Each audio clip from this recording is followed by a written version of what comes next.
morning. Okay, so we're continuing with the probability. And last time we ended with calculating the probability of events, right? So maybe let's just do a quick recap. First off, what's the fundamental mathematical model we're using over and over and over again? Sample space. A sample space. So sample space is an ordered pair SP where what? Where S is the set of possible outcomes and P is the function that maps their probability. So S is just a set, it's a set of outcomes. And then P is a probability function, right? So what do we know about P? It's going to map every element in S to a number between 0 and 1. And then all of the S, all of them have to be 1.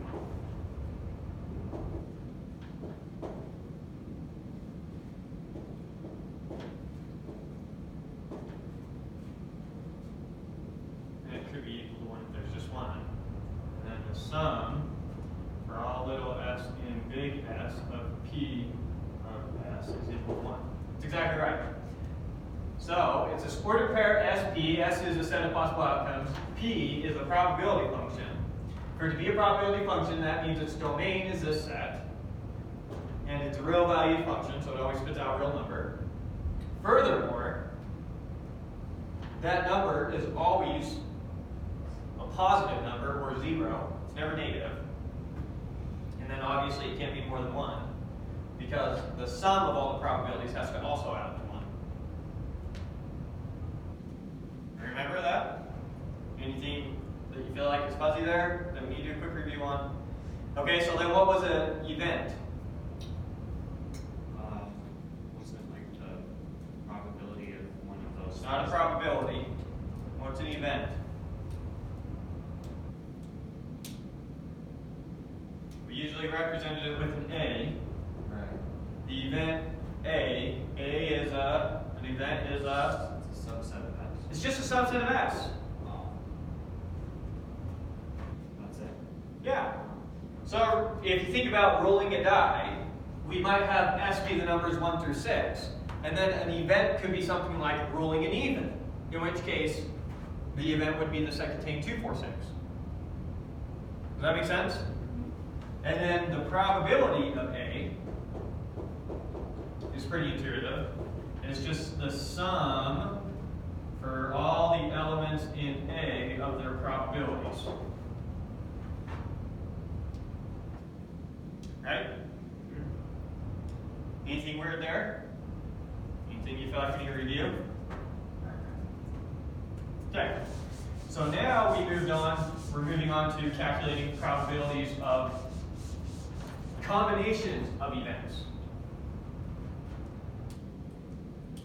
So when you calculate the probability of A union B, the way to think about that was calculating the probability of A or B occurring.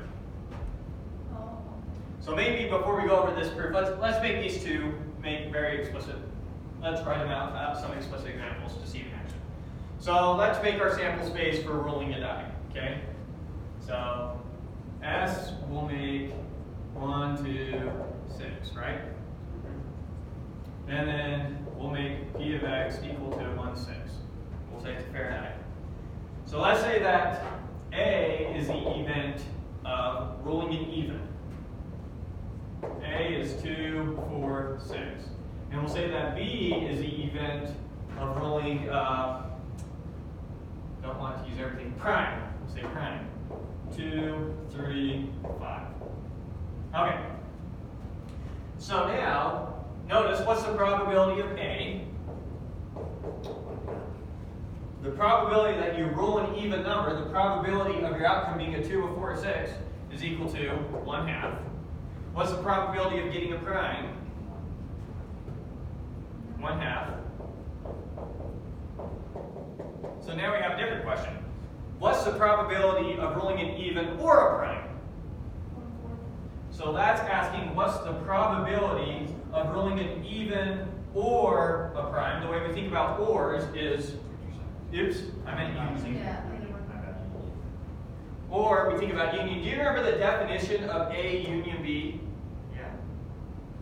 The exact definition of A union B, the set definition is, it's a set of all x such that x is in A or x is in B. It's exactly what it was. Okay. So when you're thinking or, we think union, and same thing with and. If we were to make this intersection, its exact definition is you switch that to an and. Remember that? Right back to its exact definition. So the probability of A or B, well, first off, maybe write out that set A union B, and then we'll do this. So let's write out A union B and A intersect B real quick, and then we'll do the probabilities. A union B is equal to 1/2. 2, 3, 4, 5, 6. everything but 1, right? 2, 3, 4, 5, 6. There's a union of A and B. And then A intersect B is what? 2. So now let's calculate the probabilities. The probability of A union B is equal to 5, 6. And the probability of A intersect B is equal to 1, 6. So let's interpret each of these with words real quick. The probability of ruling an even is a half. The probability of ruling a prime is a half. The probability of ruling an even or a prime is 5, 6. The probability of ruling an even and a prime is 1, 6. That makes sense? Yeah. That's appealing to your intuition? And then we have this equation over here that we're writing about through, which is that the sum of those probabilities equals the sum of these probabilities, which follows almost immediately from the thing we had like that was the size of set A plus the size of set B is equal to the size of A union B plus the size of A intersection B. And that pops out pretty immediately when you just look at the diagram. Here's A, here's B. If I do the size of A, that counts all this. The size of B counts all this. Notice I counted this middle part twice, right? That's the same as the size of everything plus the middle part again, because you've got to count it again. So this counts the middle part twice, this counts the middle part twice. You see that? So hopefully all this is pretty intuitive. All right. So that's what we're talking about. We're talking about calculating the probabilities of combining events. And we'll talk about 3 ways that we combine them. The first 2 are just ors and ands. The probability of this and this event occurring, or the probability of this or this event occurring. And then we'll do conditional probability after we handle these. So handling this proof, I don't really need to write out this much. No point. You'll see what's happening here. It's pretty simple to prove this. So we're proving that the probability of A plus the probability of B equals the probability of A union B plus the probability of A intersect B. I keep mixing those up. So remember that our probability function goes from our sample space, sorry, not our sample space, our set of outcomes to the real numbers, right? But the point is, that's its domain. Okay? So for each element in the domain, the probability function has to map it to a number. The way our proof is going to work is we're going to show that every time it maps it to a number, it shows up on both sides of the equation the same number of times. No matter where x is, it's going to show up on both sides of the equation the same number of times, therefore the equation is equal. That's our thinking. You understand that strategy? Yeah? No? Okay, so here's the 4 cases. We can have x is in A, or sorry, x isn't in A, x isn't in B. We can have x is in A, but it's not in B. We can have x is not in A, but it is in B, or x is in both. Those are the 4 cases, right?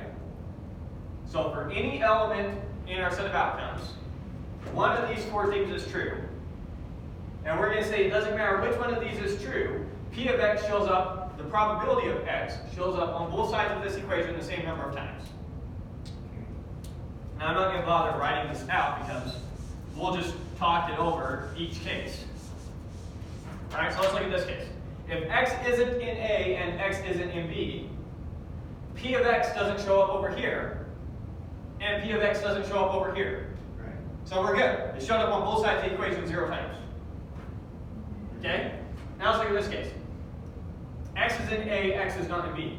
So since x is in A, P of x shows up here, and it doesn't show up here, so it shows up once. And let's see, it's in A and it's not in B, so it shows up here, and it doesn't show up here, so it shows up once. Right. Good? Similarly here, exact same thinking. Right. Except for now we're talking about B. Not here, here, here, not here. And then finally it's in both. So P of x shows up here, P of x shows up here, P of x shows up here, P of x shows up here. Shows up twice on both sides of the equation. Therefore the equation is equal. Does that make sense?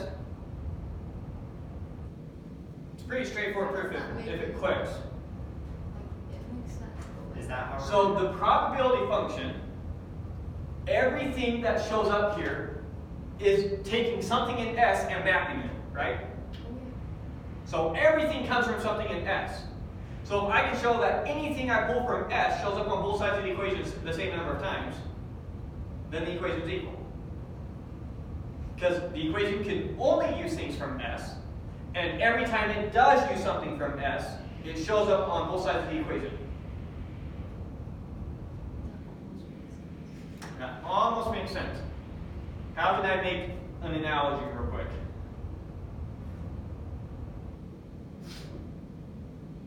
I don't know that Oh, now. actually, yeah, that does make sense. It does make sense? Yeah. Okay, because it's the same number, right? P of x is just a number. And either we take that number and we stick it on both sides of the equation the same number of times and add it up, or we don't stick it on at all. So, challenge it until it makes sense. It's really simple once it clicks. So, if it's not clicking, I need to try and come up with another way to explain it. Is this how we're going to be proving all of these kind of proofs? Or is this a new template, or is it just? It's not really a template. I mean, we're just handling all the cases. So, pretty standard way of proving something. You think about what are all the cases and show it holds for all the cases. But there could be, there's another way to prove this then, right? Oh, sure. We could have taken an arbitrary element out of here, shown it was in here, and then taken an arbitrary element out of here and shown it was in here. Because remember what P of A is short for. This is short for a sum of things. Right? Yeah. So this could be like summing 5 things, this could be summing 3 things, etc., etc.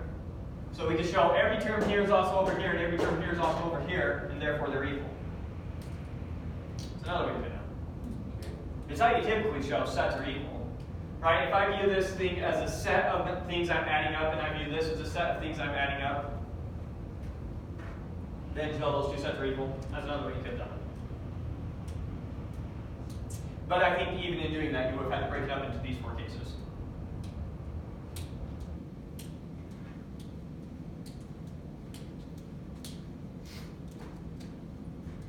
Maybe. I don't know. Might have only had to use 3 of them. Anyways, so that's the proof of that. Pretty straightforward. We're at that.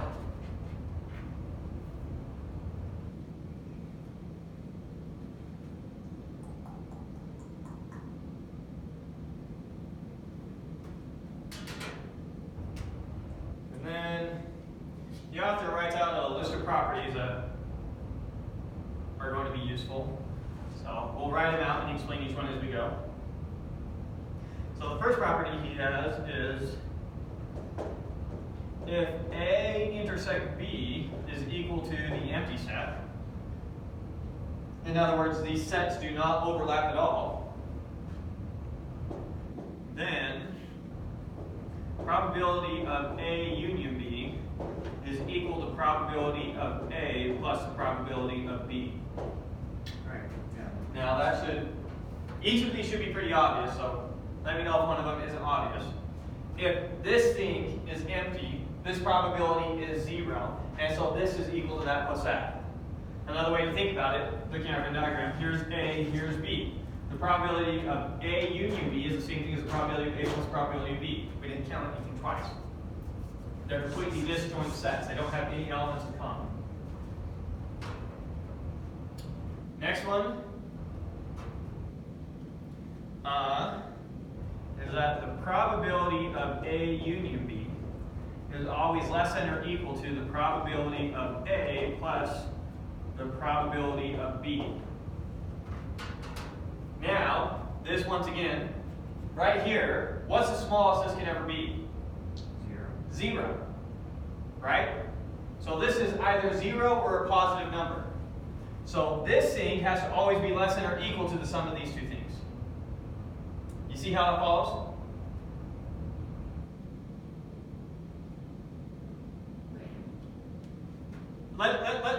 I'll write this right next to it. No, I already said it. The probability of A union B is equal to the probability of A plus the probability of B minus the probability of A intersection B. So you have to minus this to get this. So this is either 0 or it's a number. So these two things is either equal to this or it's going to be bigger than it because you have to subtract some from it to get to this. Maybe that, is that helping?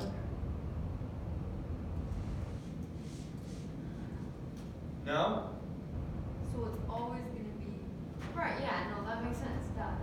Duh. Each of these, yeah, if you think about enough, you should reach a duh moment.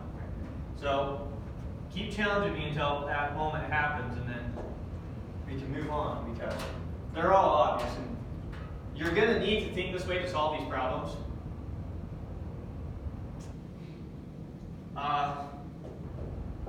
Don't expect you guys to understand this one. But if you don't, I'll throw a marker at you. Right? Yeah. The probability of all the possible outcomes is 1. That's one of the definitions of our probability function. Next we have, what does that equal? 0. Good. And then finally, we might need to define the symbol.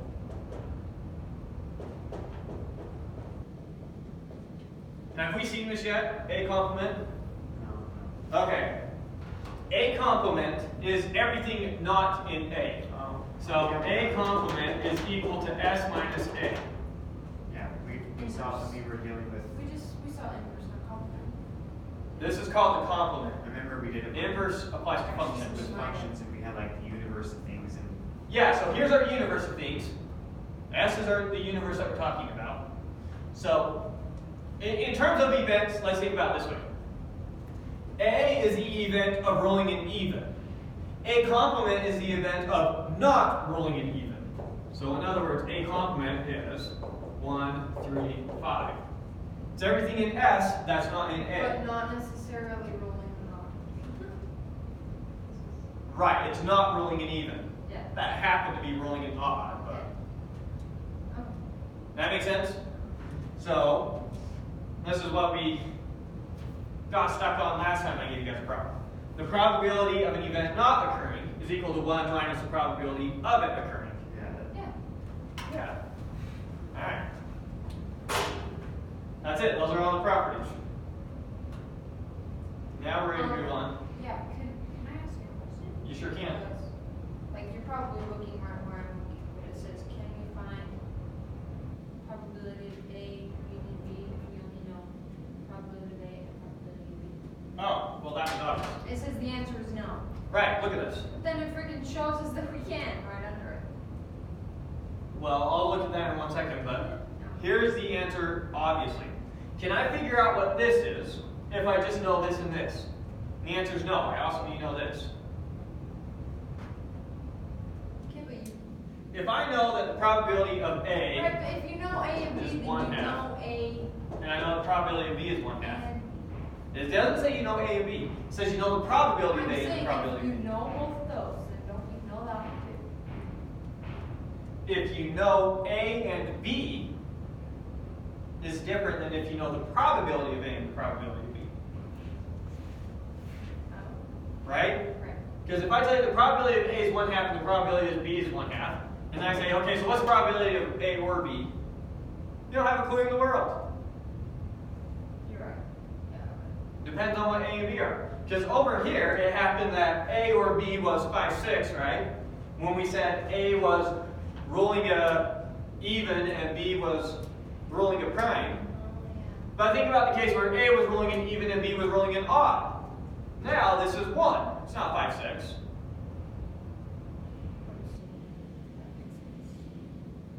Does that make sense? So yeah, you can't figure out the probability of A union B just by knowing the probability of A and the probability of B. You also need to know the probability of their intersection. One equation, one unknown.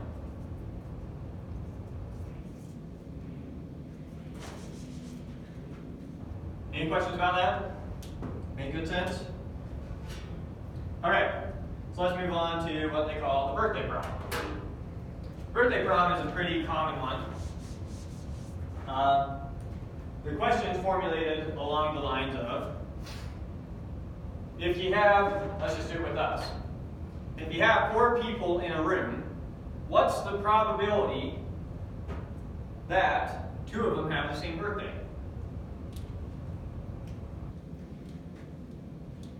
Now this is kind of like the rolling the dice question when I said, what's the probability of getting a 3 at least once? Yeah. And it's easier to think about the not of it. So rather than think about what are the odds of 2 of us having the same birthday, we say what are the odds of none of us having the same birthday? You with me? Yeah. So, the probability of us not having the same birthday, of not A occurring, is what? 1 minus the probability of A occurring. Well, let's think. How many options do we have for your birthday? 1. 365. We have 365, so let's just, well, no, we'll keep going with this. So for you, we have 365 options for your birthday. But then, and we're getting rid of leap years, by the way. 364, 368. Yeah. So now for his birthday, there's only 364 options. Now for her birthday, there's only 363 options. And then for my birthday, there's only 362 options. And that's over.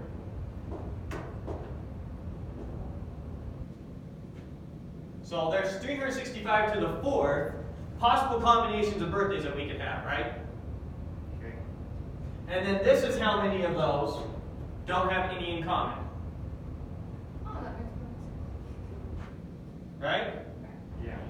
So, this is the probability that we don't have any birthdays in common.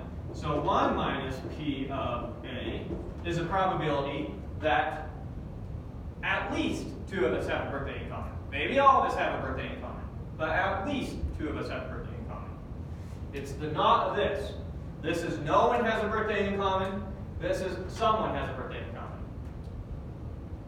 Why? You're not really It's the not of it. What's the negation of none of us have the same birthday? One of us has the same 2 or more of us have the same birthday. birthday. Okay, but how do you do that? Like, you 1 minus you're not that saying number. a small number though? This? 1 minus that. Well, this is going to be like, I don't know, 95% or something like that.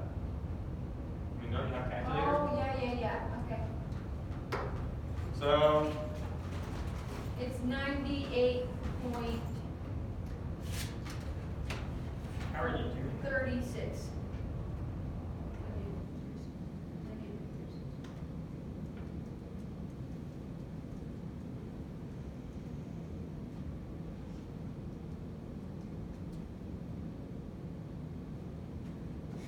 What is it?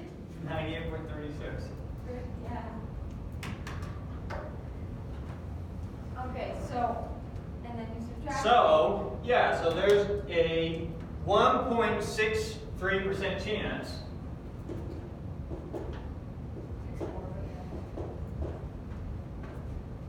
that 2 of us or more have the same birthday. So now, how many people are in your class? Good question. Just the same one. Okay. You don't know how many people are in your grade? No. I could count it, I guess. Somewhere around 30. It's like Okay, we'll do 25. I heard 20, I heard 25, I heard 30. So there's our mean. And what do you think the odds are that none of you have the same birthday?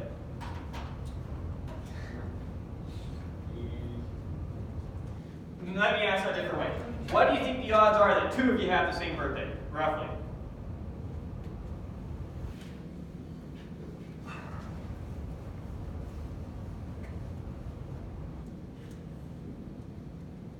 Two or more, or just 2? 2 or more. At least 2 people have the same birthday. What do you think the odds of that are, roughly? I guess what?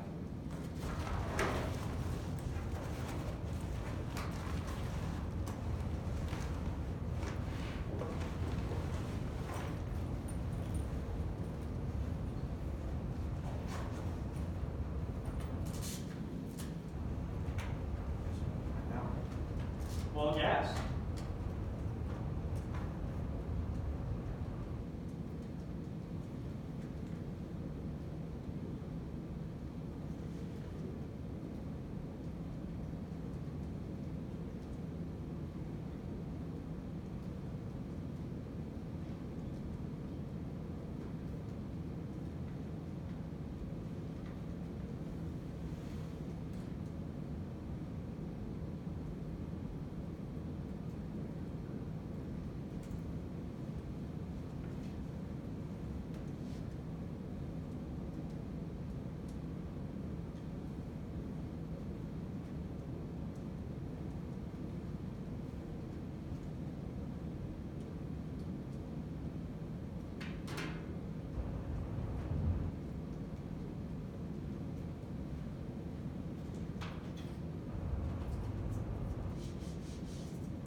Huh?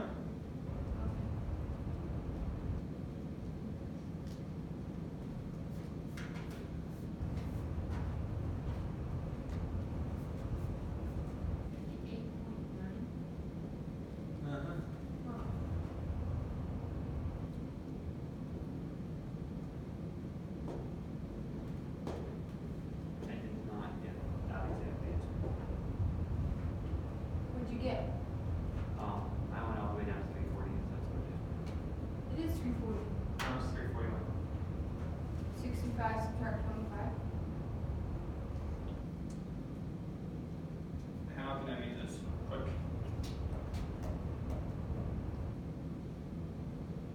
If I start at 5 and I count down 5 times, what's the last number I say?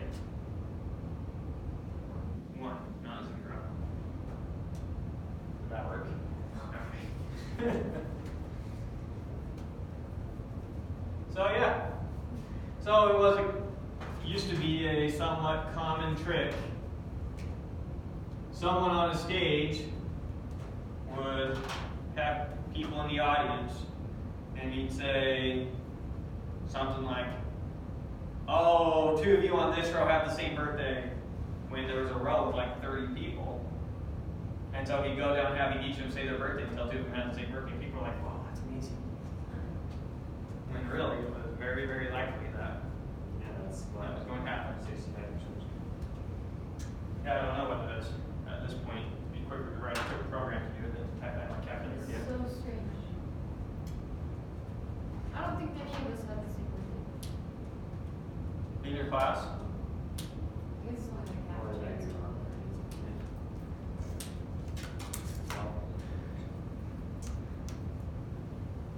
All right. So that's the birthday problem. Common problem that comes up.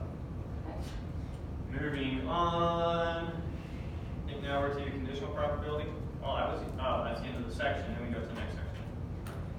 Conditional probability and independence. So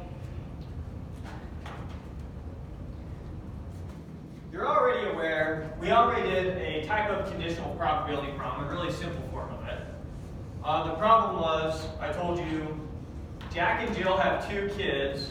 One of their kids is a boy, What's the probability that their other child is a boy?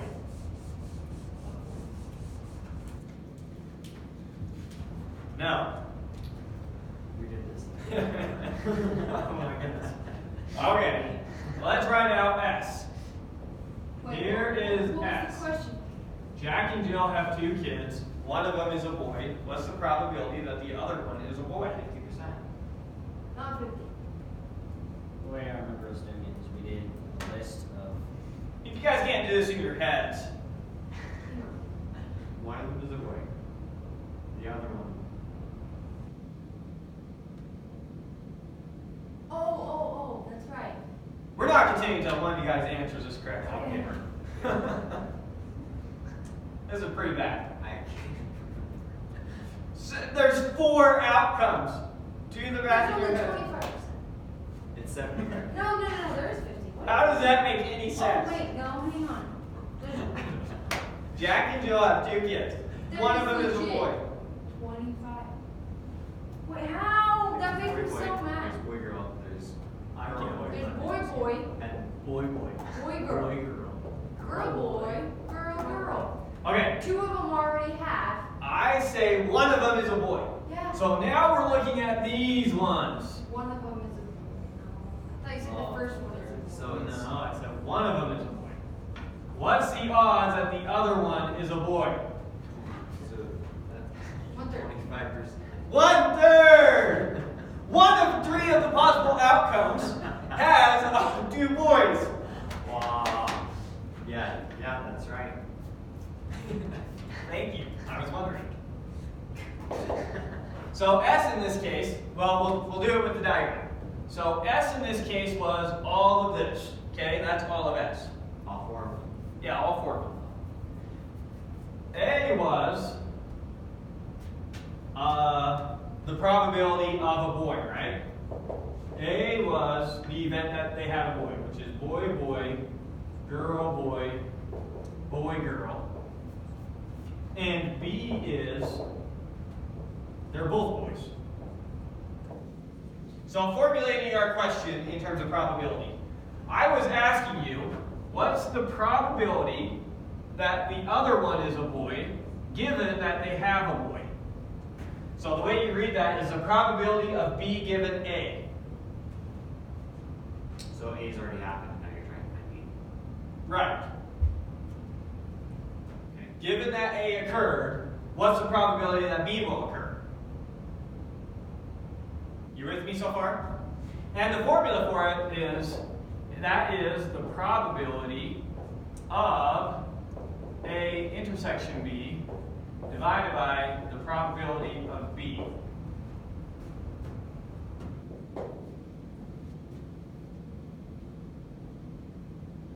Which should be pretty intuitive. So let's make sense of this real quick. What's the probability of A intersection B? What is A intersection B? Well, that's Don't get so caught up in the problem. I think my questions are very, very simple based off of what we have here. Let me maybe do this. Probability of anything is 1/4. Okay. So we got that out of the way, right? Each of these are equally likely numbers, right? okay. So what's A intersect B? What's A intersect B? What's the set A intersect B? 1/4. Well, yeah, that's the probability. So A intersect B is just B, Oh, yeah. and then the probability of B is 1/4 Yeah. Okay. over. Oh, 1/4. Dude, what did I do wrong?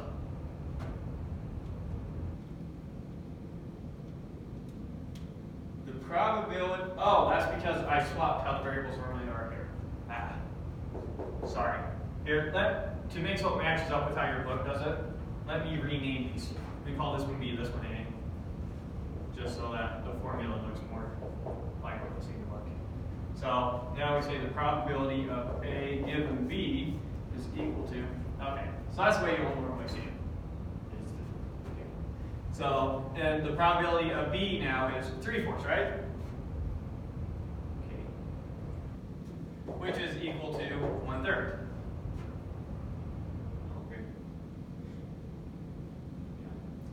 So it's how much, so now B is the shaded in portion right here, right? This is all B.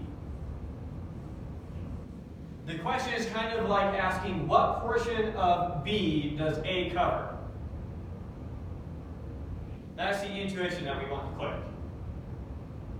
What portion of B does A cover? A covers 1/3 of B. So when you have uniform probability, that's the intuition that should be guiding you. Okay? So let's look at another example that we don't really have the numbers for.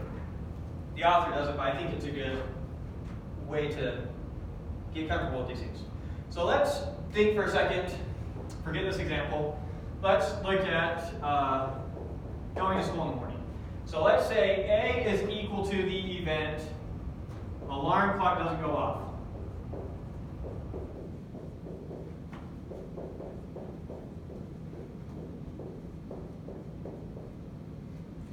Notice, what's the probability of your alarm clock not going off?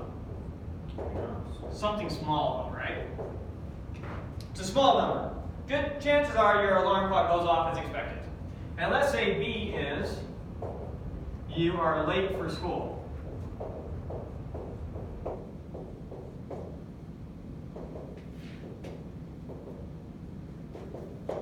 And we won't talk about present company. We'll say the average student. Average student late for school. What's the probability of a student being late for school? Not very big. Right. Once again, it's going to be some small number. Right? But now, what is the probability of a student being late for school given that their alarm clock doesn't go off? That's probably going to be a big number. Right? Yeah, that makes sense. So that's the thing to keep in mind with these types of conditional probabilities. I like this example because even though A is a small number and B is a small number, the probability of B given A we can conceive of as being a potentially large number. And he gives a little pictorial diagram to go along with this. He says it might look something like this. So here's S, which is all the days that you go to school, represented by S.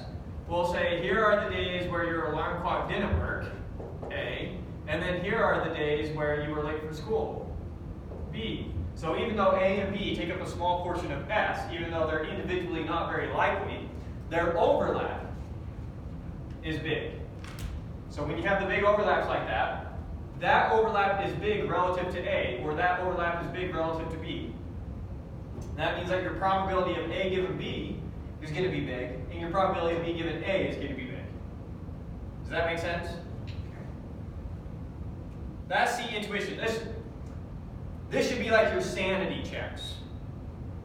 Right?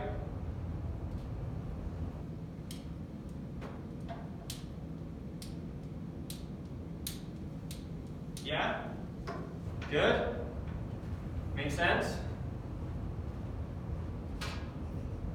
Busy doing other things, checking email? Well, that's a waste of time. Who does homework? You nerd. All right. So let's look at another case with conditional probability. Here we're rolling 2 dice. Let's see. A is the numbers on the dice up to 8. B is the numbers on the dice are both even. We want to calculate the probability of rolling an 8 given that they're even. So let's do this one. So we're going to be doing rolling 2 dice, going to use the same sample space that we're used to using. My set of outcomes is just going to be the Cartesian product of the set 1 through 6 with itself, right?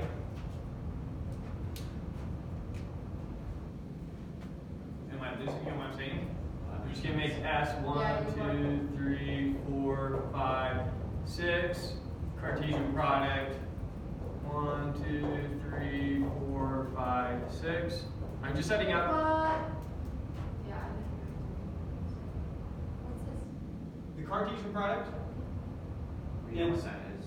is the set of all ordered pairs you can get where the left-hand element comes from this set, the right-hand element comes from this set. In other words, this is all your possible dice rolls.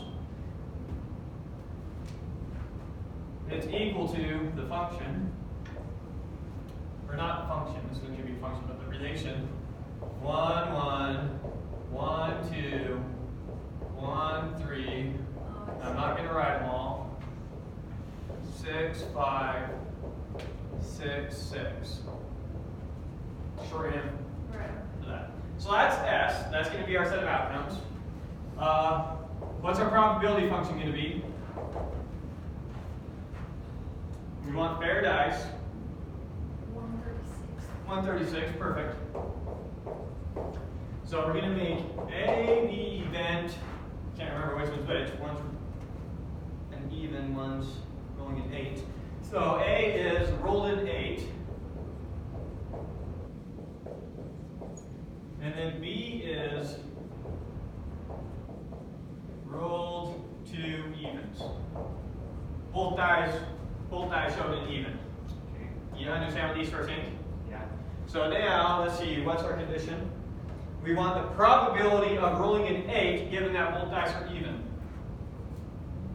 So here's ultimately what we're trying to calculate. We're trying to calculate the probability of A given B. And once again, our equation for this is the probability of A intersection B 8.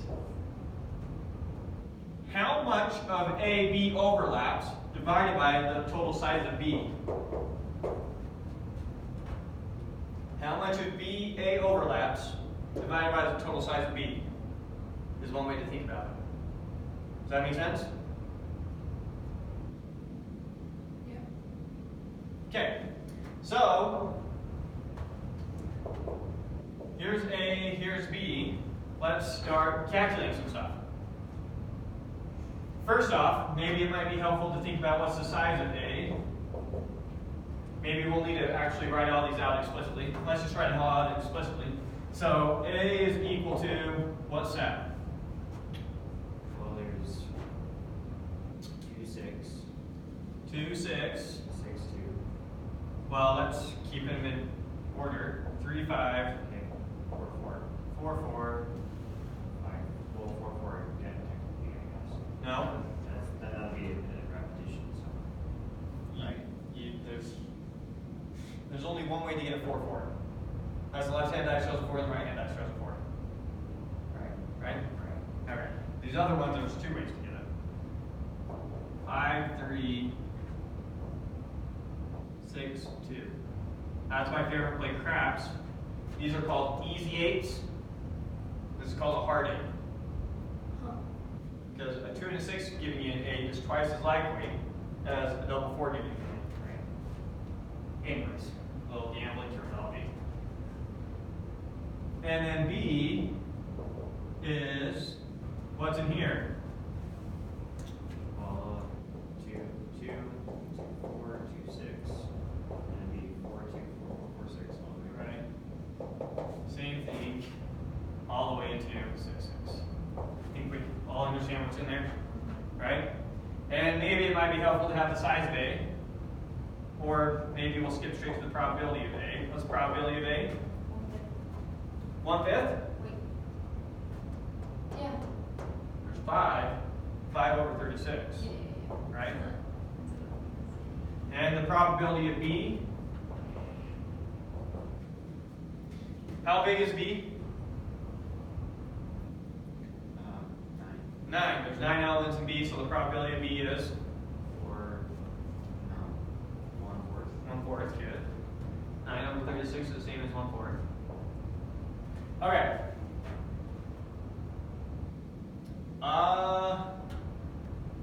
Now we need the probability of A intersect B. Maybe calculating this was pointless. We'll need this down here. So now what's the probability of A intersect B? 14/36. What is in both A and B? Oh. What's going to be in both these? 4, 4. And That, 2, that, and that. Yeah. 3 of them. 3. So A intersect B is 3 over 36. Oh, yeah. Yeah. Right? So 1/12. And there we go, we got our numbers. So that's 1/12 over, instead of that, they write 3/12, which is equal to 1/3. Right. So given that both your die are even, the odds that you rolled an 8 is 33% chance.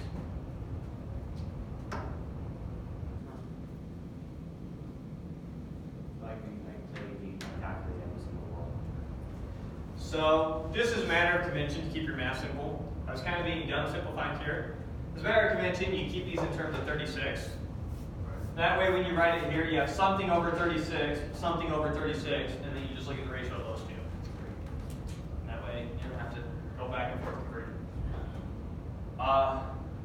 Okay, so there's a probability of rolling in an 8 given that they were both even.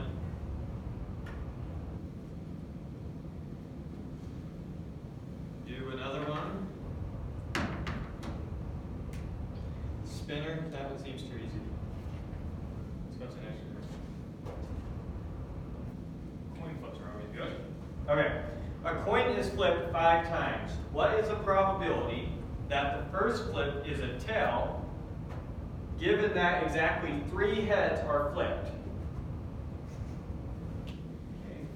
All right. This one's a good one to do, because now we're going to teach you about what independence is.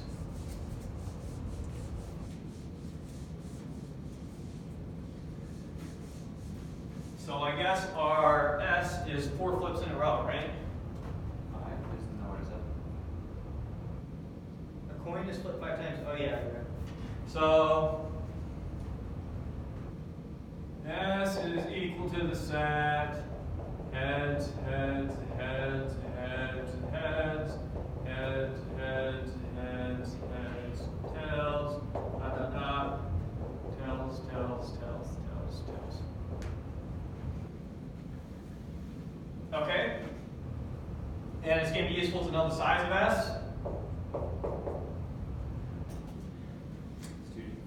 which is, Well, 32. 32. Okay. So let's see what we're looking for. What is the probability that the first flip is tail, given that exactly 3 heads are flipped?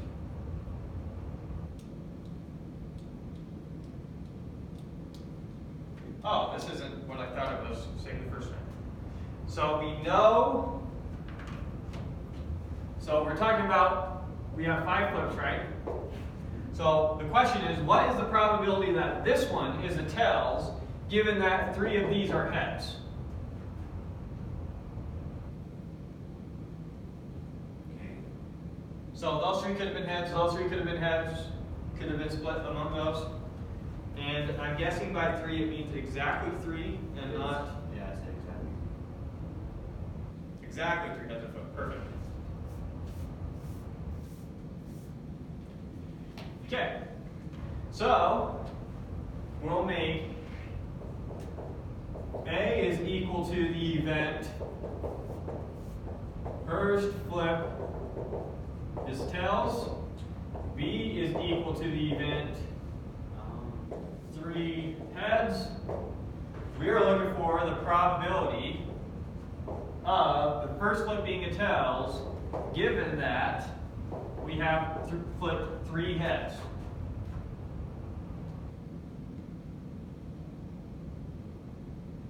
With me so far? Okay, so what do we need? We need the probability of A intersect B, and we need the probability of B. Right. And maybe it will be helpful to have the probability of A. I don't know. So let's just do it. What's the probability of A? 50%. Are you for real? Yes. Alright. If he's for real, I'll buy it. And then the probability of B.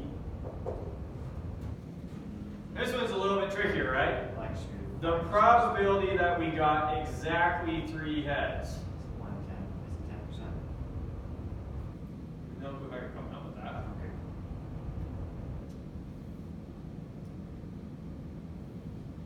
The probability of exactly 3 heads. Oh, it'd be, well, is it 4 choose 3? 4 choose 3. Still don't know how you're getting that. Because I'm thinking, well, there's 4 spots and 3 of them have to be There's heads. 5 spots. Right. Oh, for all. So, Don't mix your events. right, sorry. So it'd be 5 choose 5 choose 3. So the probability of 3. B 1 over 5 choose 3, right? is not 1 over 5. 5 by 3. It's 5 choose 3 divided by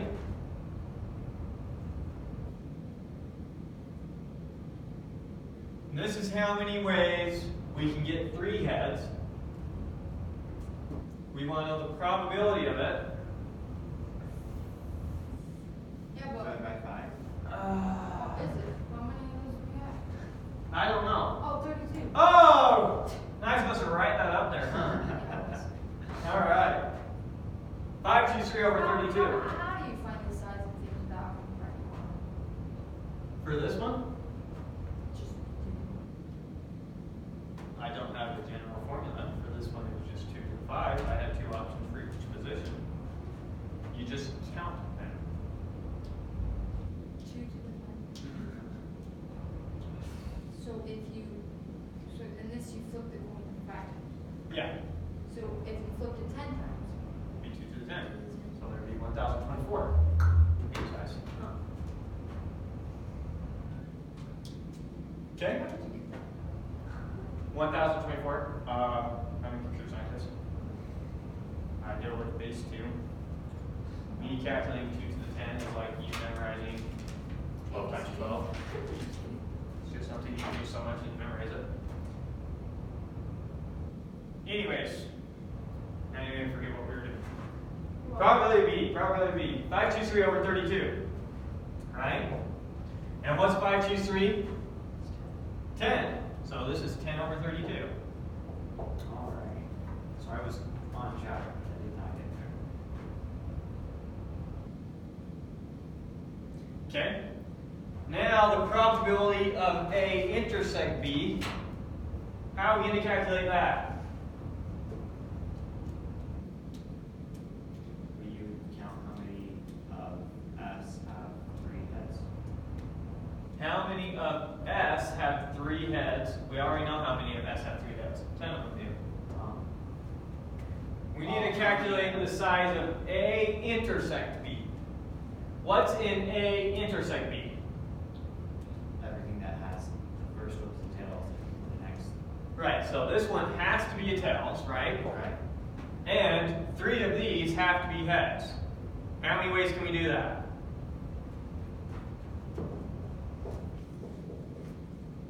How many ways can 3 of those be heads? 4 4 choose 3 ways. choose 3, or 4 choose 1 to keep it simple in your head, alright? So that's 4 choose 3 over, this time it's over what? Still 32! Ah! Come I on! was going to say that. Was gonna and did Well, the same thing. I wasn't sure it was right, so I figured I would say it. Well, that's dumb. Okay. You gotta risk it for the biscuit. Okay, so now we've got what we need, right? Yeah. And so what is this equal to? Da da da da. 2/5. 2/5. Which I don't think you would have guessed is obvious, right? No. The probability that your first flip was a tails, given that there were 3 heads and 5 flips. It's not 50-50. It's cool that, we combine that. I just need to get better at it. Alright, let's do another one. I think that this is one of the things where you just gotta do enough examples and think about them for it to make sense. Oh, we need to find independent units. Oh, maybe not yet.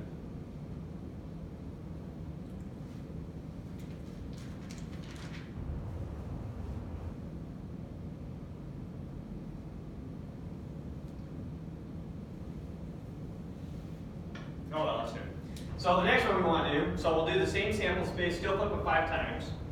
This time, we want to calculate that the first flip is a heads, given that the last flip is a heads. Okay?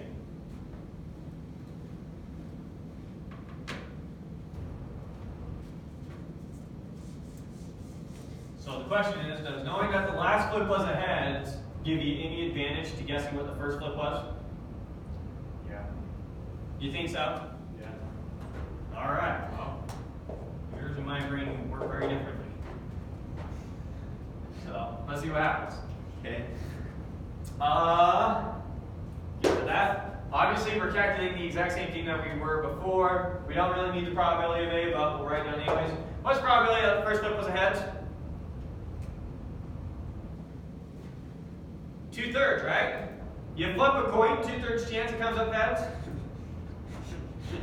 You cowards! Give me an answer. What's the probability that the last flip was a heads?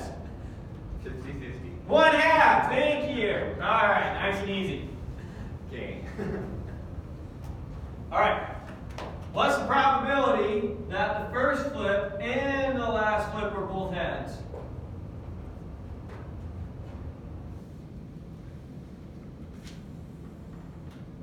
Now, if you try counting, you might get into a mess in your brain. I don't know. Yeah. But we only care about the first flip. We only care about the last flip. We don't care about anything in between. What's the odds that comes up heads, heads?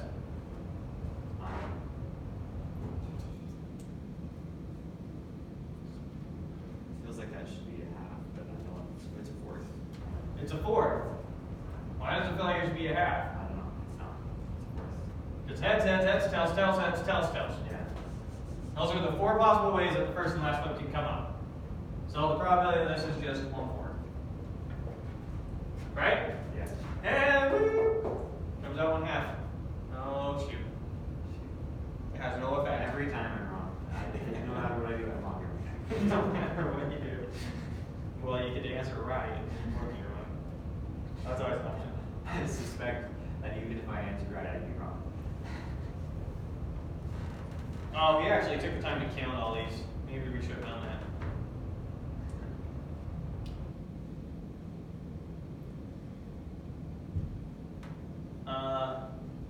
I'll write down the numbers here just so that you can see how we did it. You calculate this as 2 to the 4 over 2 to the 5. Calculate this as 2 to the 4 over 2 to the 5. And then you calculate this as 2 to the 3 over 2 to the 5. Let's make sense of how we got each of these numbers. Why is it 2 to the 4 over 2 to the 5? Well, 2 to the 5 is just 32 in each of these cases, so don't need to worry about that, right? Okay. Now the 2 to the 4. This is how many have heads in the first position, right? The first one's heads, and we have 2 options for each one after that. Okay, 2 to the 4. This one's how many have tails or heads in the last position, right? And then this is how many have heads in the first position, heads in the last position. Also, there's 3 other positions. So there's 3 other positions to fill. So that's, he wrote these numbers, we just went straight to thinking about it. Probably should have counted them to make sure we understood that that's what we were doing behind the scenes in our heads. Because sometimes it's not obvious how to count.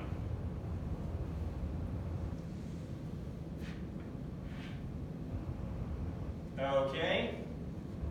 Something I didn't specify when we're calculating conditional probability. It only makes sense to calculate conditional probability when B is not an empty set. Or more importantly, when the probability of B isn't 0. That's probably how I should say that.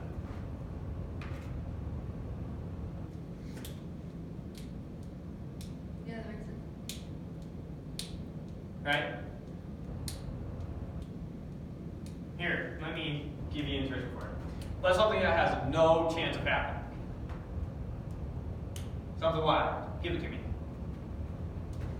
This chair transforms into a dragon. Okay. Alright, what's the probability that you get an A given that this chair transforms into a dragon? That makes no sense. Exactly. Okay. Okay, so probability of B has to exist for this equation to make sense. Conditional probability doesn't make sense. It doesn't make sense to calculate the probability of A given B occurred when there's no chance of B occurring. Oh, right. Maybe that's a better way to say it. Okay. Clicking? Yeah. Okay.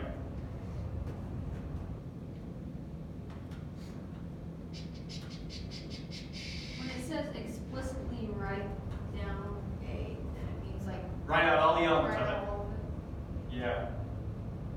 You're on 2.3? Yes, Okay. Let's see.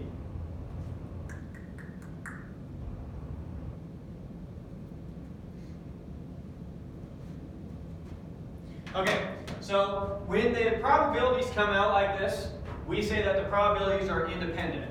In other words, the probability of A occurring is independent of B. We know that the probability of A occurring is independent of B if the probability of A is equal to the probability of A given B. So why was Knowing that B occurred didn't change the probability that A happened. In other words, A and B are independent events. They have no effect on each other. Okay. Does that make sense? Okay. My question is why, well, in this case, what, so the last problem we did, we have the three heads, why wasn't that also independent?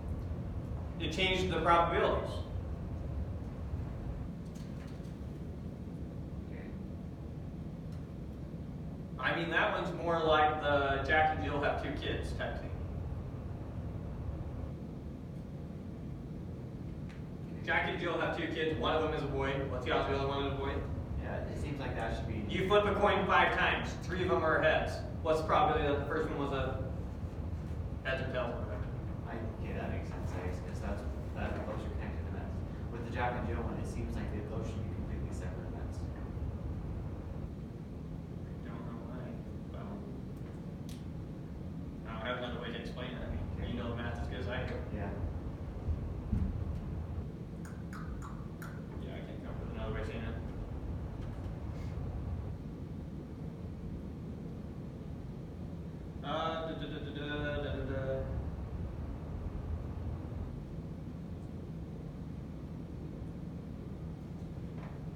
So, something to notice when you have independent events. So we just really found out if A is independent of B, then the probability of A equals the probability of A given B, right?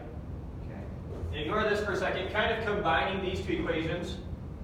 Another way that we can say it is, so replacing this with P of A, we get P of A is equal to the probability of A given B. You with me so far? Yeah, for an independent event. Yeah, so if it's an independent event, then the probability of A equals the probability of A given B. Okay. Rewrite it. A quick way to check it is the probability of A times the probability of B equal to the probability of A intersect B. If this is the case, then it's an independent event. And this is how we actually check if it's an independent event. We don't do this, even though they're logically equivalent, right? Okay. Checking this is equal to this is the same thing as checking this is equal to this is the same thing as checking this is equal to this. But this is the formula that we use. We don't think about like this. Is the product of the events equal to the product? Is the product of the probabilities equal to the probability of both of them happening? This is exactly how you would think about a coin flip. The first flip and the second flip. Is the probability of the first flip times the probability of the second flip equal to the probability of having that first flip and that second flip? Oh, yeah. So this is kind of intuitively how we try to think about independent events. We don't try and keep track of it in our heads. Let's see, if I know that B occurred, does that change my probabilities on the first thing occurring? We just think is the product of these 2 probabilities equal to that? If it is, you've got independent events.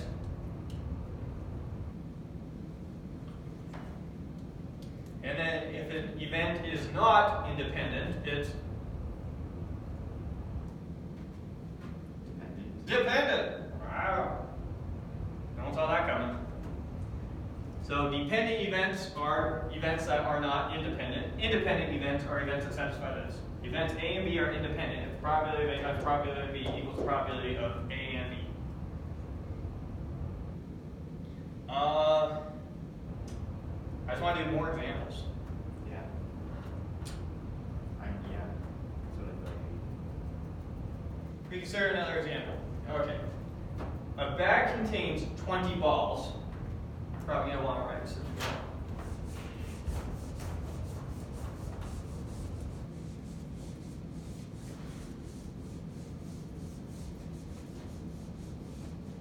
You probably should have left that top one. So two things we'll be thinking about are this, and we'll probably be thinking about the probability of A given B is equal to the probability of A intersect B over the probability of B. Okay. So, now let's do another example. A bag contains 20 balls. 10 of the balls are painted red, and 10 are painted blue. So we have 10 red balls, and we have 10 blue balls in the bag.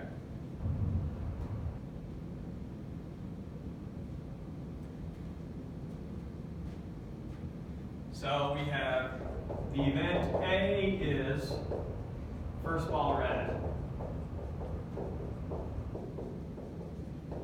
And we have B is second ball red.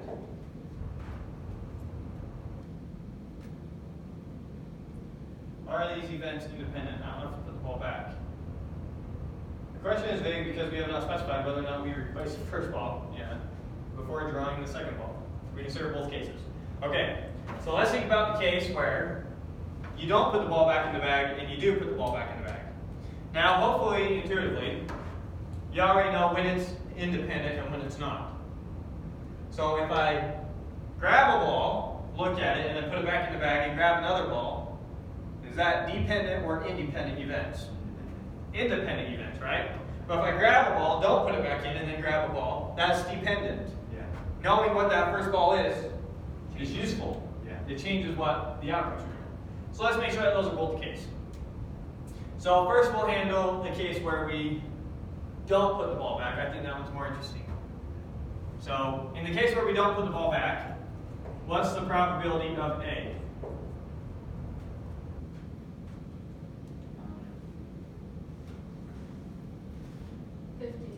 Now, maybe we should think about what S is for a second. S is all the ways that we can draw two balls out of the bag. So what's the size of S? It's 2 to the 20. 10 choose. No. What did you One, say? I was wrong, so. 22 choose 2. Got it right. 20 choose 2. Right? Yeah. You have 20 balls, you pick 2. Is that right? Because there's no distinction between What is it?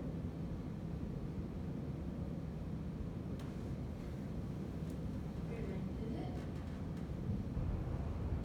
Wouldn't that just give you one thing? Yeah, it's kind of a lot of duplicates. Hey, you took out 2 red balls. Because you could have taken out the first red ball and the second red ball. Or you could have taken out the second red ball and the third red ball. Or you could have taken out the third red ball and the fourth red ball.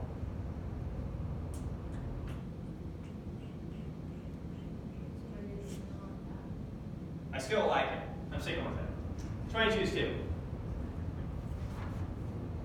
But it feels a little bit weird. We'll see if a problem pops up as we keep going.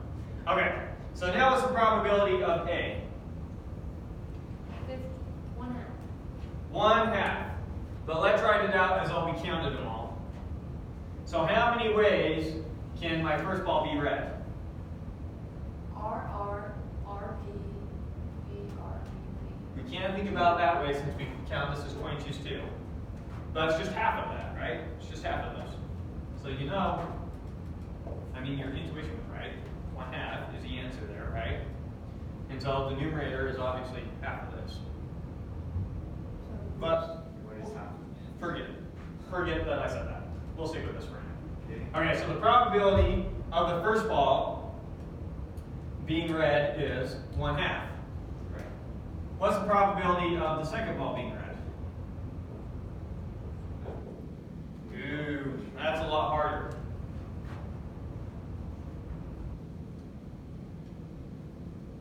9 9 times. over 20 choose 2. Boom, I got it. 9 over 20 choose 2. So you're saying there's 9 ways that the second ball is red?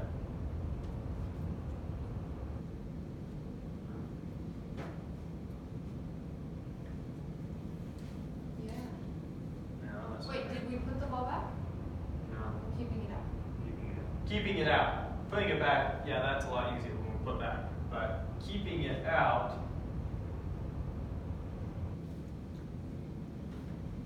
let's see. So we have 2 things to draw here. How many options do we have for the first one? 20. We can pick any ball we want. How many options do we have for the second one? We have 10 if that wasn't red, 9 if it was. What? Yeah. But that's 19. So if we got a red on the first one, there's 10 ways we could do that, and then there's 9 ways we could do this. Or if we got a black on the first one, or blue on the first one, there's 10 ways that we could do that, and 10 ways we could do that. My thinking here work. 190. Oh.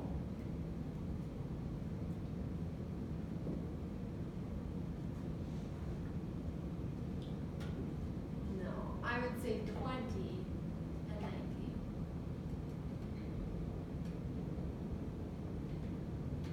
Well, What's 20? I think it should definitely be more than 20 and 9. What does that give me? 180. All right, I'm liking it. That's not right. Checks the sanity. That passes the sanity test. I'm guessing it's 190. Look, there's 2 cases. The first ball was red or the first ball wasn't red, right? So if the first ball was red, then there's only 9 ways to make the second ball red. That gives you 90. If the first ball wasn't red, then there's 10 ways to make your second ball red. Okay, but it's not saying they both have to be red. No, we don't know. Was the first one red? We don't know. So we handled the case where it was red and we handled the case where it wasn't red. We split up into 2 cases. So it's 190 over 20 choose 2. Let me ask you this way. That's not making sense. So this was the second ball is red. Right? What if instead I asked you, let's say C,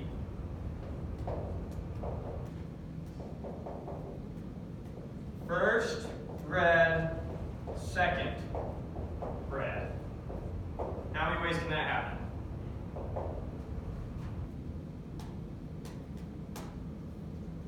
Ninety, right? Now what if I say first, well, we'll keep that, D is equal to first blue, second red. How many ways can that happen? 100. 100. Notice that this is all the ways that the second ball being red can happen. It can happen this way or it can happen this way. So it can happen 190 ways. Okay, but wait a minute. No, because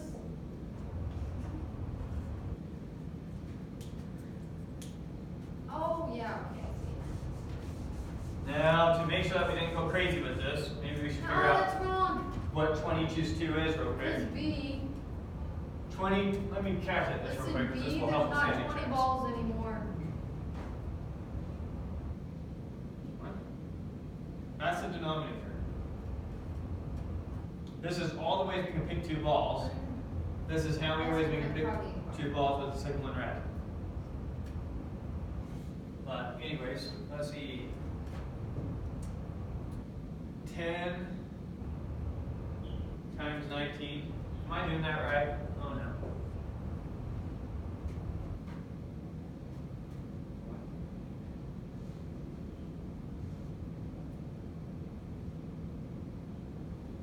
Did I do that right?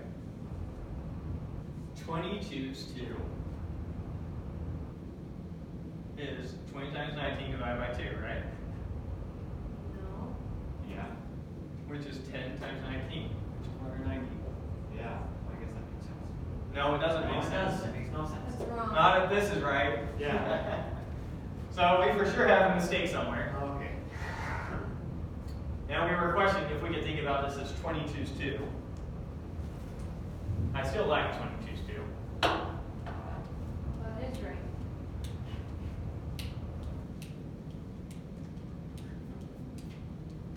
I think in one of these we're keeping track of order, and in one of these we're not keeping track of order.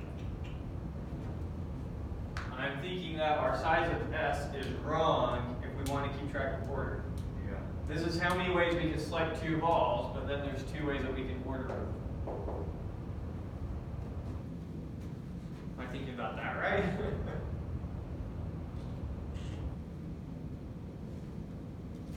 I feel like you guys would be wrong.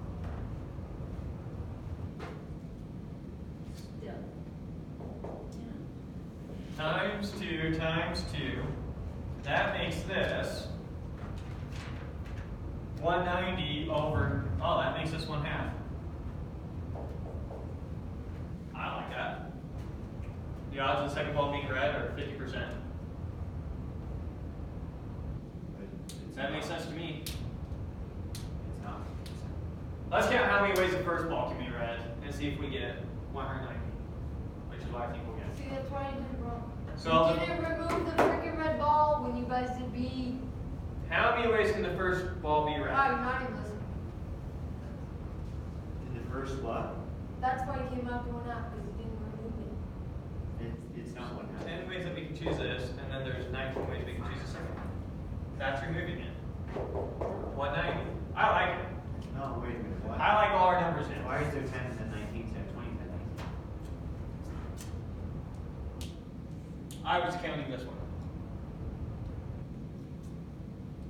I think our numbers are solid. Are you sure? No. That's what I said I think. Well, look at B. If you've already taken one ball out, and it might have been red, then there's less than half a chance of the second one. It makes just as much sense to me that the odds of the second ball being red are just as good as the first ball being red. Imagine this. I take our 4 names and I put them in a hat. And we each go around drawing a name out of the hat. The odds of you drawing your name is just as good as the odds of him drawing your name is just as good as the odds of her drawing your name is just as good as the odds of me drawing your name. Okay. You don't have a higher chance just because you went first. You don't have a higher chance of getting a red ball just because you go first. I'd be very disturbed if these didn't come out the same.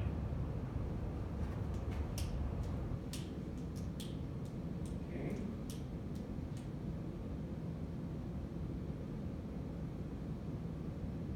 I mean, you keep thinking, on the second one, your first ball could have been a red, which lowers your odds on the second one, right? But it's just as likely that the first one could have been a blue, which higher your odds on the second one. Oh, and they. It goes both ways. Is that helping? Okay. Okay, so we've got our probability of A, we've got our probability of B. Now finally we need our probability of A intersect B. What's that equal to?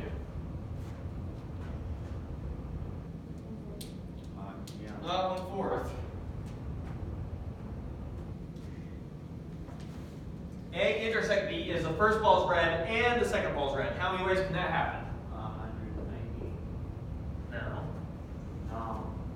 Well, How many ways can we pick the first ball and have it be red? 10. 10. How many ways can we pick the second ball and have it be red? 9. 90. There's 90 ways. It's just 90. So 90 over, let's see, 190 times 2 is what? 380? Right? And if we were to write these in terms of 380 fraction, this is 190 over 380. This is 190 over 380. Right? Okay, now we have everything we need. What is the probability of the second ball? You gotta do it the other way. What's the probability of the second ball being a red, given that the first ball is red? That's equal to the probability of A intersect B over the probability of A, which is equal to what?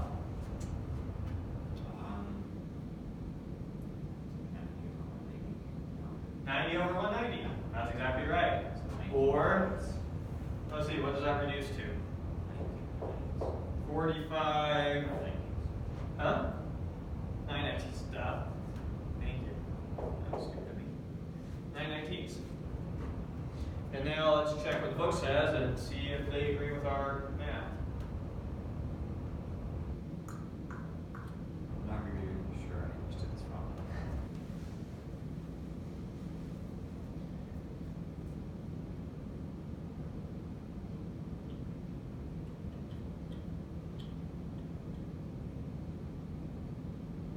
Oh. 9/18, yeah, that's what they got.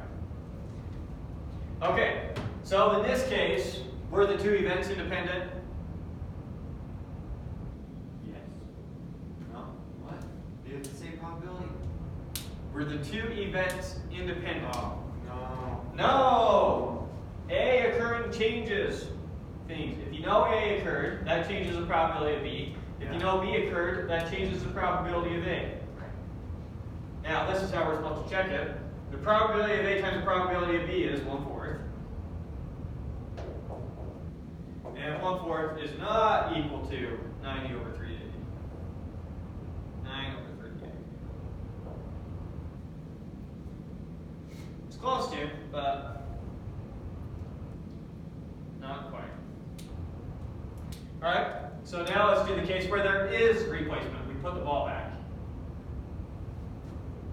That would make it right. Yeah, that's going to make him independent when we put the ball back. So now if we put the ball back, these numbers are going to come out different, but it's still going to be 1/2. We just need to erase these numbers. Get rid of all that. Get rid of all that. So now when we put the ball back, let's think about it. How many ways does the first ball come out red? Well, first off, let's think about the size of S.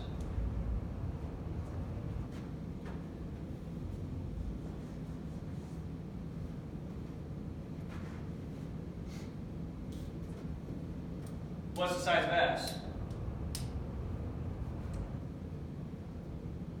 Instead of 20 choose 2. You're choosing, well, you're choosing. No, it's not 20 choose 2 anymore. We're going to draw out two balls. How many options do I have for the first ball? Yeah, 20 both times. 20 both times. So the size of S is 400. Slightly bigger. Before it was 380, right? So we know that the denominators here are going to be 400, 400, 400. What's the probability that the first one is red? That's just going to be 10 times 20, right? Which is 200. Or sorry, not the probability, how many ways is what I'm going to say. How many ways can the second one be red? That's going to be 20 times 10, which is 200. And so 1/2 and 1/2 is expected. Now what's A intersect B? The size of that. The first one is red and the second one is red. How many ways can we do that? Maybe 100, right? 100. 10 and 10. And now, the probability of this times the probability of this equals this. So they're independent. Good?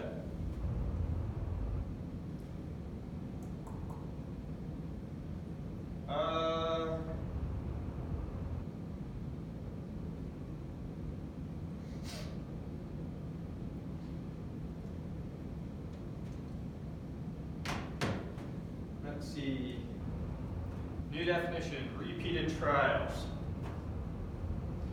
Let S be a sample space and let N be a positive integer. Let S to the N denote the set of all length endless of elements in S, and that is an n-fold repeated trial. Sample space, okay.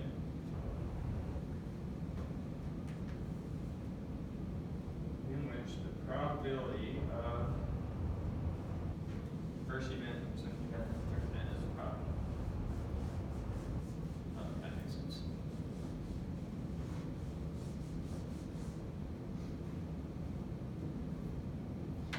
So this is a definition for repeated trials.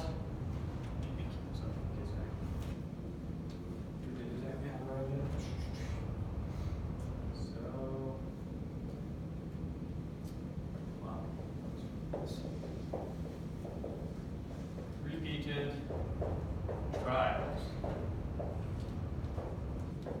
Let SP be a sample space.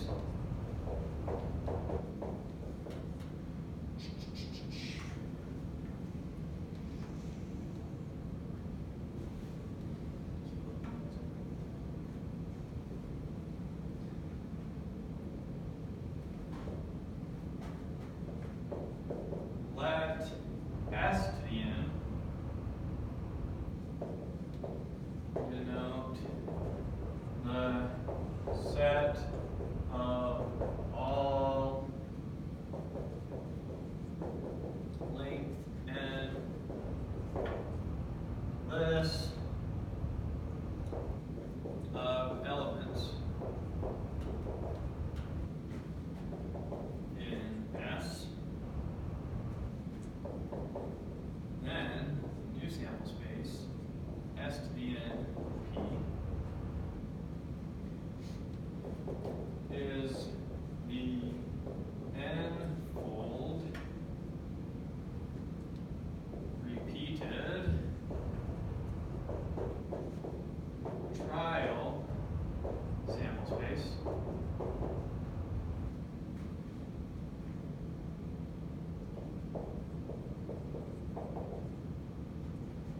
in which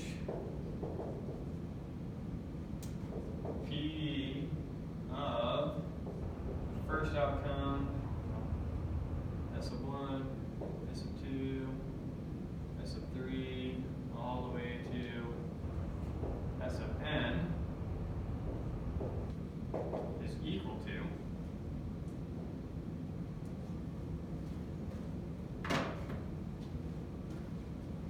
have you guys seen the pi notation yet? For what? Product. And let's introduce it Oh, right you're now. saying like a bunch of products? Yeah. Yeah.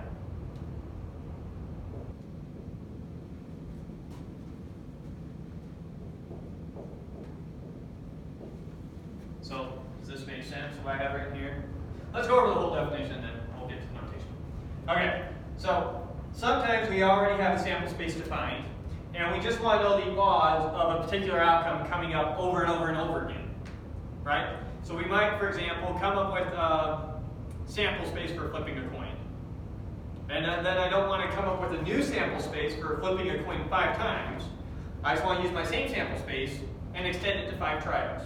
Does that make sense? Okay. That's the purpose of this. So you can keep kind of like a coin flip in mind for what we say here. So let SP be a sample space. Think about S just being heads or tails, and then P is 50-50 for each of those, right? Let Sn denote the set of all length n lists of elements in S. So if we were wanting to do the trial of flipping coin 5 times in a row, so S would be just heads, tails, right? And then S to the n would be, let's pick an n for the sake of a picture. If S were 3, it would be heads, heads, heads, heads, heads, tails, all the way to tails, tails, tails. That make sense with our definition so far? So we've got some sample space SP. Let Sn denote the set of all length n lists of elements in S. So in this case, this is the set of all length 3 lists of elements from S. What's up? Section 3.3 homework is due. I think today. Oh, great. We cracked a grade. I wish you just went do your homework and that way I could tell you. Way easier for me. I'm scared of you. Say, oh, you don't have to do homework. Well, test 1/3 of my grade. Of course. Yeah, trying to reduce my workload. Well, you'll only get mine, that's for sure. So. Not Jake's or Janetta's, just mine. Well, I'm not that worried about Jake, but you should push Janetta to do hers. You should probably take yours and compare with her when I'm done grading it. Okay. Okay. Sorry about that. Anyways.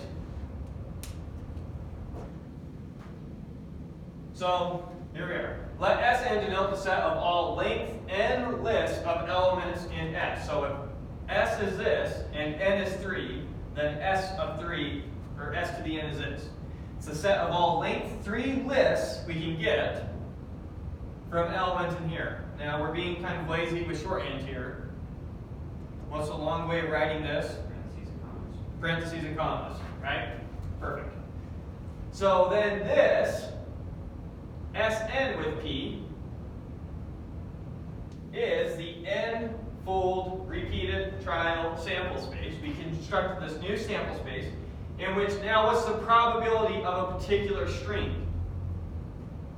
So once we do this, what's the probability of a particular string? S1, S2, S3, pick one of these strings of something like heads, heads, tails.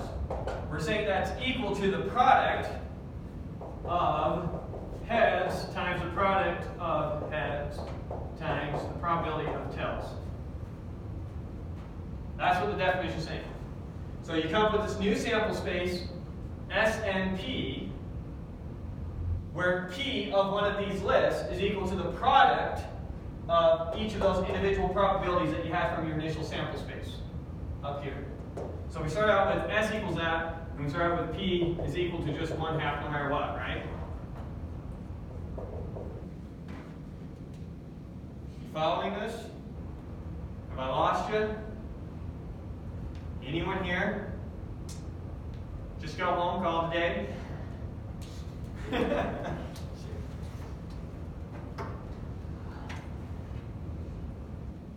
I don't know what's losing you. From the top, do it again. Maybe try doing some somersaults. All right, have at it. I'm good, thanks. All right, you guys don't want to do a somersault showdown, then let's try understanding the definition. So we have some sample space SP. To help you understand this definition, I'm going to create the sample space for flipping a coin. Possible outcomes are heads or tails. The probability of every outcome is 1/2. Right. Okay, that's our sample space. Given the sample space, we let Sn denote the set of all length n lists where the elements come from X. So in our example, if n is 3, then S of 3 is all the length 3 lists we can make using these elements. And now we define our probability function, where the probability of a list is equal to the product of the probabilities. So the probability of a particular thing in S3 is equal to the product of each of its probabilities. Should be pretty, it's not a hard definition. Yeah. It's already intuitive to you. All right, we now understand it. Yeah. We're ready to move on.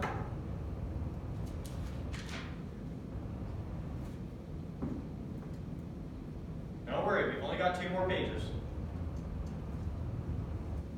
And we're almost done with one of them. All right, so let's do an example. Dice revisited. So we have the pair of die sample space. So now we're going to consider the pair of die sample space as a 2-trial sample space for just rolling 1 die. Okay. So let's do that. We'll do it over here, and then hopefully the problem gives us something to actually see in action.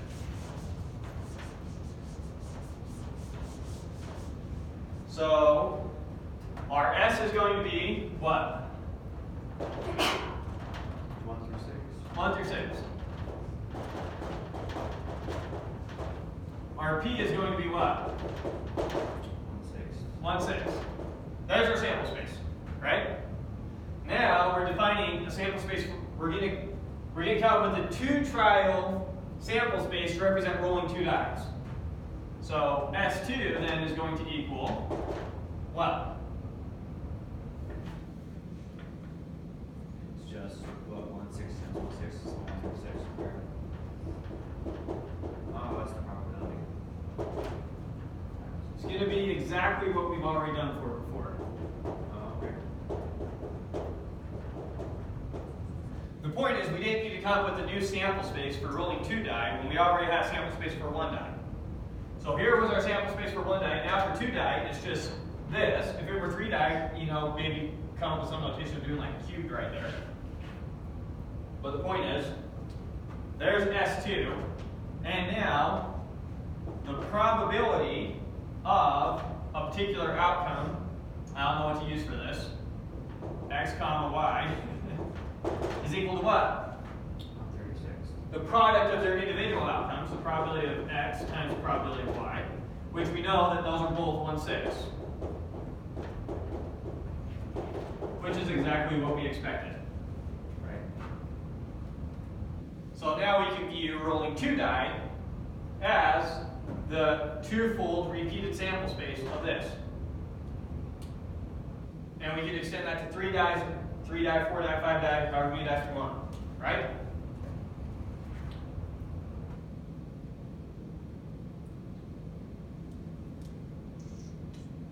Coin tossing revisited. Obviously we can do this with coins. We already wrote that out right here. And so maybe should have calculated this explicitly. So what's the probability of getting a heads, and tails? It's 1/2 times 1/2 times 1/2, which is equal to 1/8. So now if I ask you to do something like calculate the probability where you have to flip a coin 10 times, instead of trying to define your sample space for that, just define your sample space for one coin flip, and then you can define these shapes to extend it to 10. Does that make sense? This is a shorthand to prevent you from having to define massive sample spaces, especially when the events are independent of each other. Tossing an unfair coin. Okay, 2 more examples and we're done. Tossing an unfair coin. Imagine a coin that is not fairly balanced. That is, it does not turn up heads and tails at the same frequency. We model this sample space, SP, where S is heads, tails, but the probability of heads is P and the probability of tails is 1 minus P. Actually, this is a crucial example because this is going to be a very specific example of a type of probability that comes up over and over again in this class, and will probably be the majority of the types of probabilities we calculate from here on out. In short, we're going to do the probability that something does versus does not happen over and over again. So we're flipping a coin. S is, we can either get heads or we can get tails. And now the probability of heads, we're just going to call P. So what's the probability of tails in terms of P? It equals P. What do you mean? If the probability of heads is P, what's the probability of tails in terms of P? 1. Thought you were saying it. If the probability of flipping heads on a coin is P, what's the probability of flipping tails in terms of P? Thank you, 1 minus P. Right? Maybe you're getting confused because I'm using P for both of them. One of these is like a capital P, one's a lowercase p. Sorry about that. Probably should have done like a Q. Yeah. Where P is obviously a number between 0 and 1.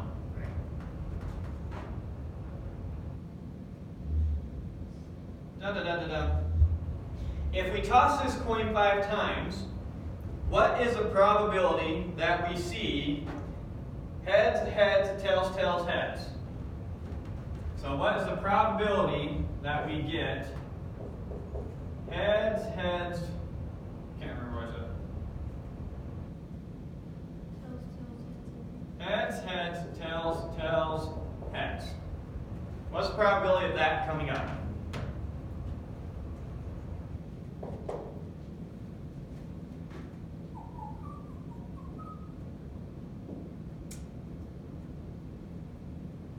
Come on.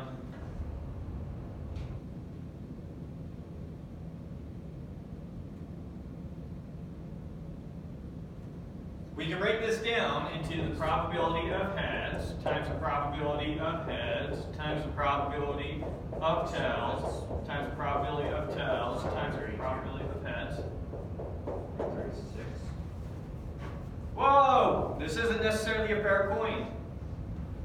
Yeah, that's what I mean. you guys scared of variables? You don't dare give an answer in terms of variables?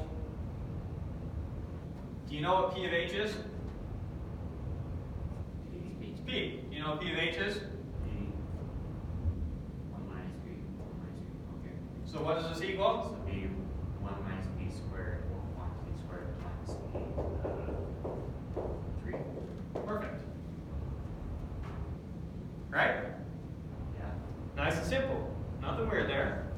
No trick question. That's what it is. Oh, that's as far as they take it? I thought that they were getting ready for a different discussion.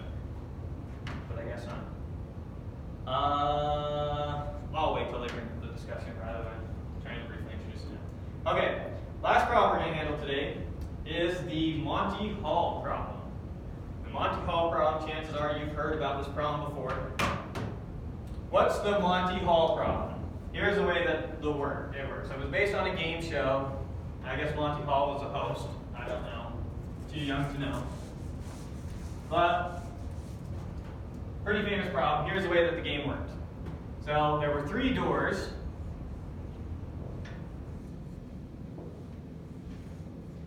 Behind 2 doors is a goat, and behind 1 door is a car. Okay? We'll call them doors A, B, and C. So, here's how it would work. You'd pick a door. You're trying to guess where the car is. You guess the car, you get the car. You guess the goat, you get the goat. So, go for what you want. You would guess a door A. The host then would then open a door that the car was not behind. And he'd say, oh, behind this door is a goat. The question is then, do you switch or do you stick with your answer or does it matter?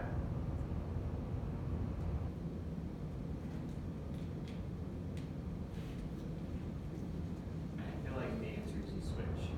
And I'm trying to remember why. At least recalculate Well, it. don't try and, I'm going to try and figure it out. yeah, try and base it off of what you think you should do. Yes. Right, well, what I'm saying is I've seen the problem. Yeah, you've all seen this problem before. I am. You haven't? It's unlikely. It even comes up in like movies. Let's see. What's the famous one where the guy's supposed to be a genius? 21. You seen 21? Smart guy trying to get into Harvard, plays blackjack to earn his money. Alright.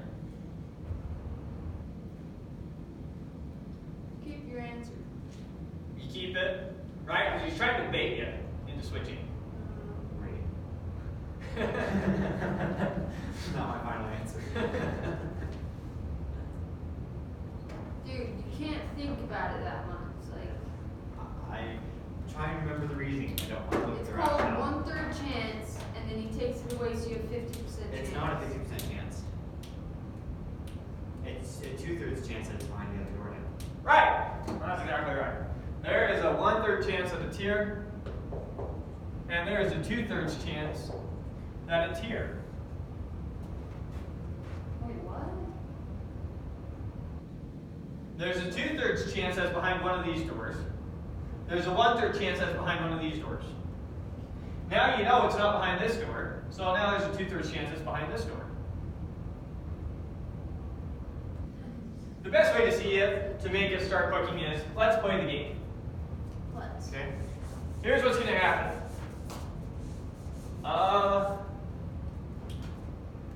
Levi will be our host.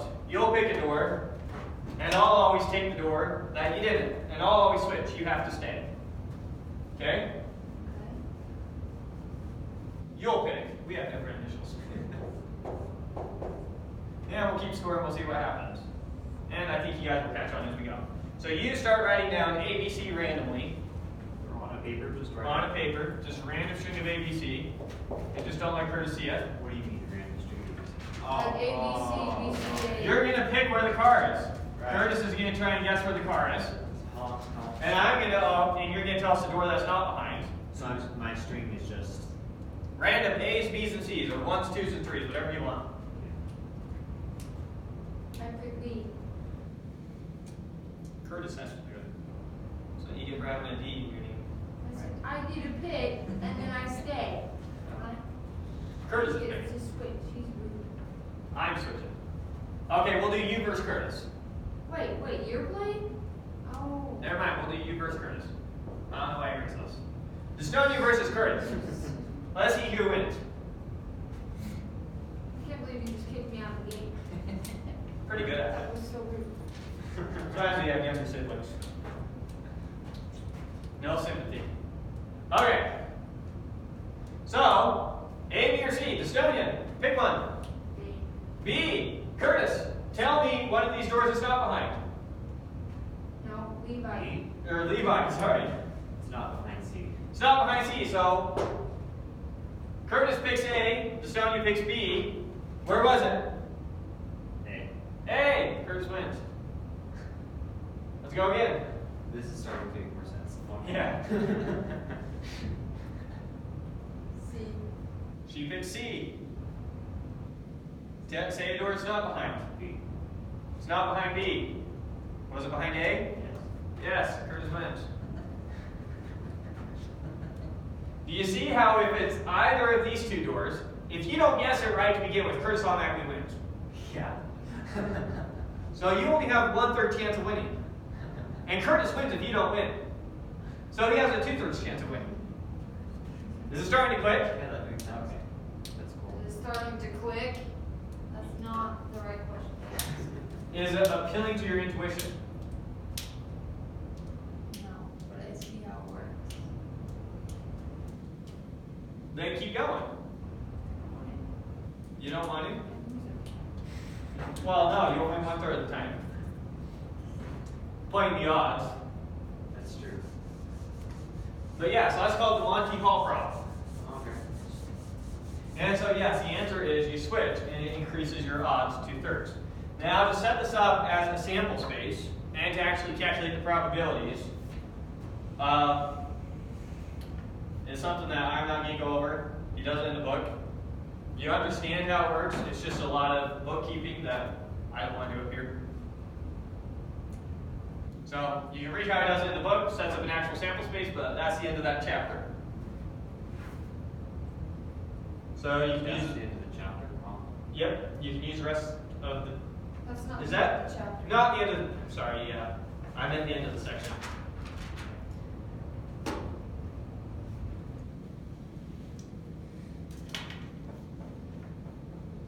Expected values is going to be a big one. So yeah, we got 2 more sections next week, and then after that we got our test. Oh, beauty.